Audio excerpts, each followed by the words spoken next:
বন্ধুরা কেমন আছেন? আশা করছি ভালো আছেন। আপনাদের সবাইকে শুভেচ্ছা। আমাদের হাই রিপ্রেজেন্টেটিভ এবং জাতীয় নিরাপত্তা উপদেষ্টা মিস্টার খলিলুর রহমান সাহেব সম্পর্কে নানান বিতর্ক তৈরি হয়েছে। কেউ বলছেন তিনি বিদেশি নাগরিক, কেউ বলছেন তিনি আগে একজন খুনের মামলার আসামি বা খুনের সাথে জড়িত ছিলেন, তার কারণে একজন আত্মহত্যা করেছেন, আরেকজন খুন হয়েছেন। নানান আলোচনা সমালোচনা রয়েছে। বিএনপি আবার তার পদত্যাগ চেয়েছে।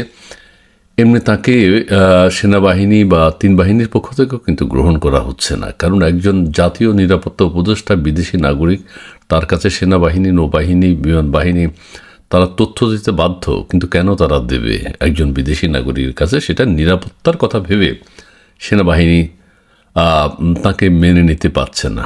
এখন যে কথাটি শোনা যাচ্ছে সেটা হচ্ছে দেশের সকল সেনানিবাসে নিরাপত্তা উপদেষ্টা খলিলুর রহমানকে অবাঞ্ছিত ঘোষণা। যাই হোক, কথাটা উঠেছে এবং এর যৌক্তিক কারণ আছে। এখন তিনি পদত্যাগ করবেন কিনা বিএনপির যে দাবি, সেটি হচ্ছে এইরকম একজন নাগরিক, এরকম একজন মানুষ দেশের জাতীয় নিরাপত্তা উপদেষ্টা হতে পারেন না। পত্রিকা কি লিখেছে আমি একটু পড়ে শোনাই। বাংলাদেশের সকল সেনানিবাসে জাতীয় নিরাপত্তা উপদেষ্টা ও হাই রিপ্রেজেন্টেটিভ খলিলুর রহমান ওরফে রজার রহমানকে অবাঞ্ছিত ঘোষণা করা হয়েছে, মানে নিষিদ্ধ ঘোষণা করা হয়েছে। রজার রহমান মানে তার যে আমেরিকান যে পাসপোর্ট, সেটাতে শুনেছি যে রজার রহমান লেখা আছে, এবং তিনি যে বলছেন তিনি আমেরিকান নাগরিক না, পাসপোর্টধারী না, কথাটা সত্য। তিনি রজার রহমান নামে পাসপোর্টধারী, সো খলিলুর রহমান নামে নয়, কথাটা সত্য। কিন্তু তার নাগরিকত্ব আছে মার্কিন যুক্তরাষ্ট্রের। না হলে দীর্ঘদিন তিনি কিভাবে মার্কিন যুক্তরাষ্ট্রে থেকেছেন? তিনি বলেছেন তার স্ত্রী পরিবারের সাথে থেকেছেন, কিন্তু কিভাবে? অবৈধভাবে তো থাকা যায় না। যাই হোক, বিষয়টা নিশ্চিত তিনি নিশ্চয়ই তিনি বলেছেন, বিভিন্ন কথায় তিনি বলেছেন যে আমি ওখানকার নাগরিক না। কিন্তু একটা সহজ প্রশ্ন, একজন মানুষ এতদিন মার্কিন যুক্তরাষ্ট্রে কিভাবে থাকতে পারেন? আজ 28 মে বুধবার, অর্থাৎ 28 তারিখ বুধবার, বাংলাদেশ সেনাবাহিনী সংশ্লিষ্ট একাধিক সূত্র এই তথ্যটি নিশ্চিত করেছে। তথ্যসূত্র জানিয়েছে যে বাংলাদেশের কোনো সেনানিবাস এবং সেনা সংশ্লিষ্ট গুরুত্বপূর্ণ স্থাপনায়, ওই যে নিরাপত্তাহীনতার কথা, সেনা সংশ্লিষ্ট যেসব গুরুত্বপূর্ণ স্থাপনা আছে, সেনানিবাস আছে, সেখানে খলিলুর রহমানের প্রবেশ অনুমোদিত নয় মর্মে ইতোমধ্যে নিরাপত্তা প্রহরার দায়িত্বে নিয়োজিত মিলিটারি পুলিশকে মৌখিকভাবে নির্দেশনা দেওয়া হয়েছে। ঠিক আছে। এদিকে সরকারি সূত্রগুলো ইঙ্গিত দিয়েছে খলিলুর রহমান যে কোনো সময় পদত্যাগ করতে পারেন। অর্থাৎ দেশব্যাপী একটা কথা উঠেছে তার পদত্যাগের ব্যাপারে। আবার তিনি কিন্তু আমাদের রোহিঙ্গা বিষয়ক উপদেষ্টা। রোহিঙ্গাদেরকে ফিরিয়ে নেয়ার পরিবর্তে তাদেরকে বরং বাংলাদেশে থাকার ব্যবস্থা করছেন তিনি। আর তিনি একবার বলেছেন 50,000 না 80,000 বা 1,80,000 চলে যাবে, তারও কোনো তোড়জোড় নেই। আর আরাকান আর্মি রোহিঙ্গাদেরকে ফেরত পাঠায় বাংলাদেশে, সেই আরাকান আর্মিদেরকে আমরা সহযোগিতা করতেছি। তাতেই কোনোভাবেই রোহিঙ্গারা রাখাইনে ফিরে যাওয়ার কোনো সুযোগ নেই। সাম্প্রতিক সময়ে খলিলুর রহমান ওরফে রজার রহমানকে নিয়ে দেশ জুড়ে নানা ইস্যুতে ব্যাপক বিতর্ক চলছে। এরই মধ্যে তিনি সোমবার কাতারের দোহা সফরে এসেছেন।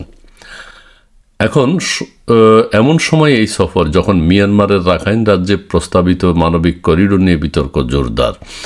এখন ওই মানবিক করিডোর বলা হয় না, তিনি দেখেছেন যে মানবিক করিডোর শব্দটার উপর দেশবাসীর এক ধরনের নেগেটিভ ধারণা আছে। কাজেই কারণ এই করিডোর প্রদান করা হলে কি কি সমস্যা তৈরি হতে পারে সেটা দেশবাসী নিশ্চয়ই এর মধ্যে সমালোচনা করেছেন। তিনি এখন করিডোর না বলে বলছেন যে আমরা ওখানে সাহায্য পাঠাবো। তো সাহায্য পাঠাতে হলে তো একটা করিডোর তৈরি করতে হবে, যাতায়াতের ব্যবস্থা করতে হবে, একই কথা। কিন্তু নতুন একটা তত্ত্ব আবিষ্কার করছেন, সেটি হচ্ছে ত্রাণ সামগ্রী পাঠাবো আমরা। এটা হতে পারে না। একই সঙ্গে ত্রাণ সামগ্রী উড়োজাহাজে করে নেওয়া যায়, হেলিকপ্টারে করে নেওয়া যায়, নদীপথে নেওয়া যায়। পৃথিবীর অন্যান্য দেশও আছে যেগুলো এগুলো মোকাবেলা করতে পারবে। কিন্তু বাংলাদেশের জন্য একটা ছোট্ট দেশের উপর এই দায় চাপিয়ে দেয়া, করিডোর দেওয়ার মতো আত্মঘাতী সিদ্ধান্তটি জাতিসংঘ চাপিয়ে দিয়েছে, এবং আমাদের প্রধান উপদেষ্টা যেহেতু জাতিসংঘের বন্ধু, তো তিনি সেটি বাস্তবায়ন করার চেষ্টা করছেন।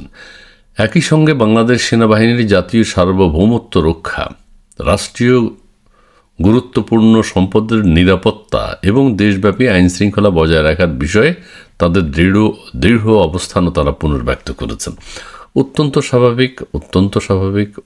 স্বাভাবিক একটি ঘটনা যে এই ধরনের একজন মানুষকে 3 বাহিনীর প্রধান, যেহেতু তাদের নিরাপত্তা আমাদের জাতীয় নিরাপত্তা উপদেষ্টা, 3 বাহিনীর প্রধানের সাথেও আলাপ আলোচনার দরকার ছিল, কিন্তু সেটিও করা হয়নি।